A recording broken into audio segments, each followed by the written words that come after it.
The costumes, the hair. There's only one ABBA. And after decades of going their own way, the Swedish supergroup is back. There are artists who make music, and then there are artists who become music. Benny Andersson belongs to the second category. For decades, he sat behind a piano, behind a mixing board, behind the curtain of one of the most successful pop groups the world has ever known, and he let the songs do the talking. ABBA sold over 400 million records. Their melodies crossed every language barrier, every cultural divide, every generation. And yet, the man most responsible for the sound that moved the world remained, in many ways, a mystery. Now, at 78 years old, Benny Andersson is finally speaking. Not in the careful, polished way that public figures usually speak when they're protecting a legacy, but honestly, uncomfortably so. And what he's revealing is something that fans have quietly felt for years, something buried just beneath the surface of every ABBA chorus, every key change, every bittersweet melody that made you feel something you couldn't quite name. The truth, it turns out, was always in the music. We just didn't know how literally to take that. To understand what Benny is finally admitting, you have to go back to the beginning. Not to the glitter and the platform shoes and the Eurovision stage in Brighton in 1974. You have to go back further, to a boy growing up in Stockholm, surrounded by Swedish folk music and the kind of church harmonies that settle into your bones before you're old enough to understand what music actually is. Benny Andersson did not grow up dreaming of fame. That distinction matters enormously, because it explains almost everything that came after. While the world would eventually project onto him the image of a pop star, Benny was always something else entirely. He was, at his core, a craftsman. Someone who heard the world in chords and intervals, in tension and resolution, in the space between notes just as much as the notes themselves. He started playing the accordion as a child, moved to the piano, and by his teenage years was already composing melodies that had an emotional weight unusual for someone so young. When he joined the Hep Stars in the 1960s, it was clear he wasn't just a musician among musicians. He was the one listening differently. Where others heard a song as something to perform, Benny heard it as something to understand, to take apart, to rebuild into something more honest. That instinct, that compulsion toward depth, would become both his greatest gift and his most complicated burden. By the time ABBA formed in the early 1970s, Benny had already developed a compositional philosophy that set him apart. He believed that the most powerful songs were the ones that carried contradiction inside them, joy that had sadness underneath it, celebration that whispered of loss. He wasn't interested in music that flattered the listener. He wanted music that told the truth about what it feels like to be alive, which is almost never simple, and almost never entirely happy. What Benny built inside ABBA's music is something that musicologists and fans have tried to articulate for 50 years. There's a reason The Winner Takes It All makes people cry even when they've never experienced a divorce. There's a reason Fernando feels both triumphant and mournful at the same time. There's a reason even a song as seemingly carefree as Dancing Queen has something aching at its edges. That wasn't accident. That was Benny. His partnership with Björn Ulvaeus created one of the most productive creative collaborations in pop history, and it worked precisely because they operated on different frequencies. Björn brought narrative and language. He could find the human story inside an emotion and put words to it. Benny brought the emotional architecture, the harmonic framework that made those words land somewhere deep rather than just somewhere pleasant. Together, they constructed songs that functioned on multiple levels simultaneously. On the surface, accessible and immediate. Underneath, complex and layered with feeling. In the studio, Benny was known for his relentlessness. Not in a temperamental way, but in the way of someone who cannot let go of a thing until it is true. He would return to a single chord progression, a particular harmonic movement, over and over again, not because it was technically imperfect, but because it hadn't yet captured the exact feeling he was reaching for. The feeling was always the point. The technical execution was just the vehicle. This approach, unusual in a pop context where efficiency and commercial appeal typically dominate, gave ABBA's recordings a richness that has aged extraordinarily well. Songs recorded in the mid-1970s still sound emotionally alive today, because they were built around something real. But here is what Benny is now willing to say openly. something that reframes all of this in a more complicated light. The feelings he was pouring into those songs were not abstract artistic explorations. They were his own buried emotions. The things he couldn't say in conversation. The things he didn't know how to address directly. The music was not just his craft. It was his coping mechanism. And for years, he hid inside it. Benny Andersson and Annifrid Lyngstad, known to the world as Frida, were partners both professionally and romantically for much of ABBA's peak years. They married in 1978 and divorced in 1981. For a long time, the public narrative around their relationship was kept carefully vague. Two professionals who loved each other, then didn't, and managed to keep working together with remarkable dignity. That version of events is true, as far as it goes. But it doesn't go very far. What Benny is now describing is a relationship that was emotionally complicated in ways that neither of them had the tools to navigate at the time. Frida, who had endured profound loss and instability in her early life, brought an emotional directness and intensity to everything she did. She felt things loudly and needed to be met with equal presence.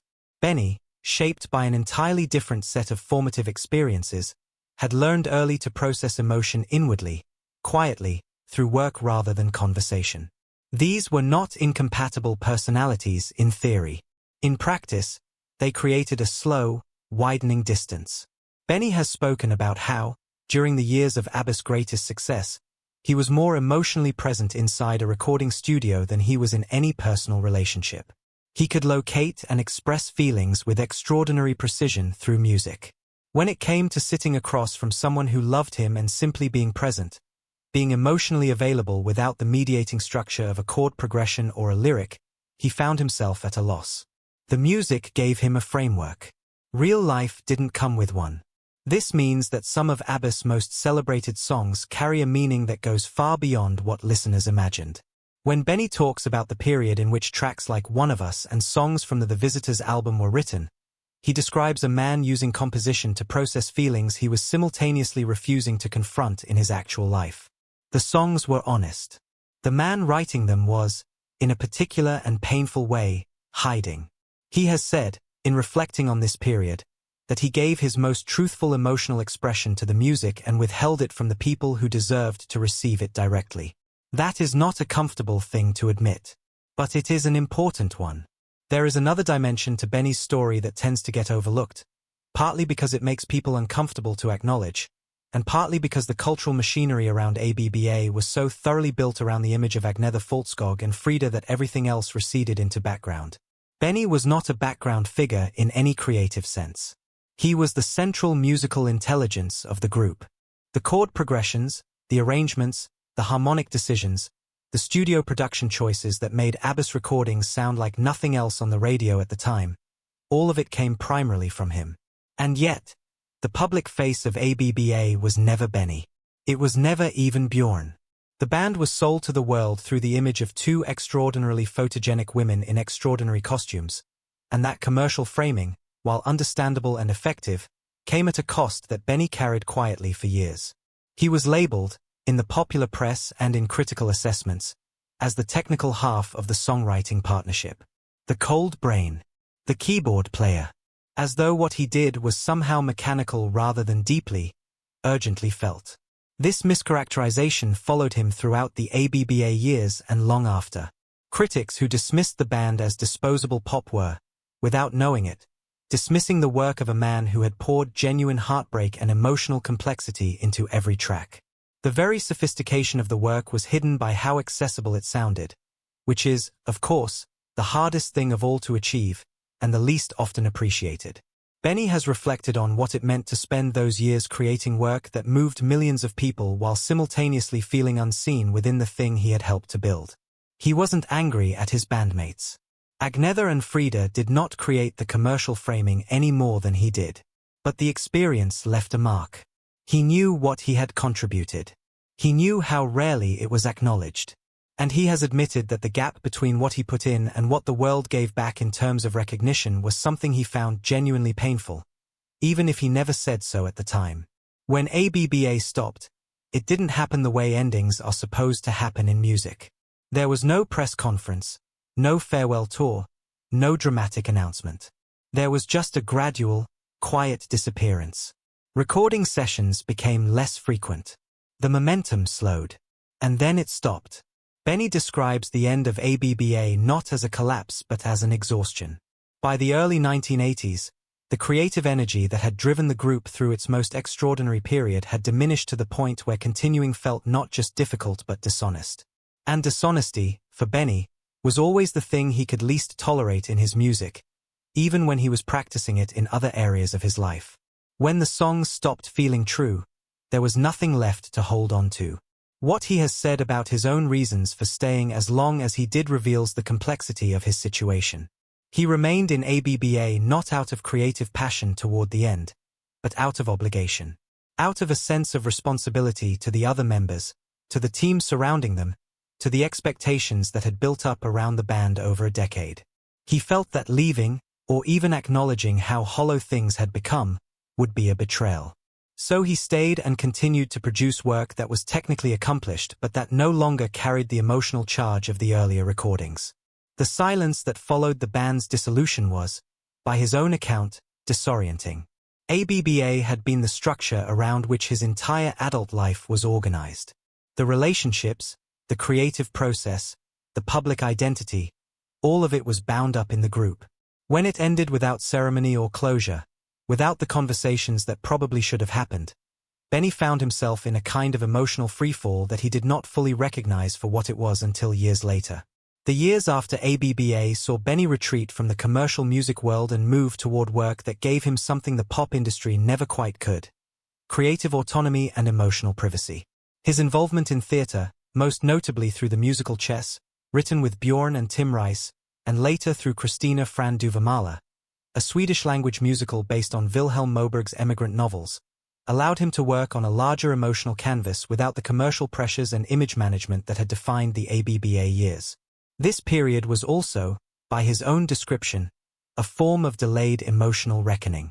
Away from the spotlight and from the relentless production cycle of a successful pop group, Benny began to sit with experiences he had spent years outrunning.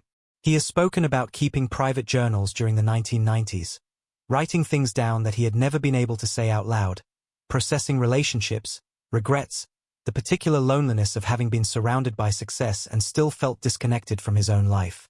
What emerged from this period was not a man diminished by reflection, but one slowly growing into a more complete version of himself.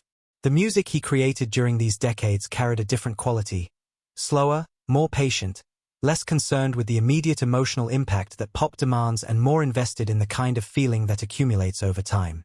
He was no longer writing for an audience of millions with a radio hit in mind. He was writing because he needed to, which is, paradoxically, often when the most enduring work gets made. He also found a role that he seems to inhabit with genuine satisfaction: that of a mentor and elder figure in Scandinavian musical culture, passing on not just technical knowledge but the harder-won wisdom about what it costs to live an artistic life, about the difference between using your work to escape from yourself and using it to understand yourself, about the importance of being present, not just creatively, but humanly.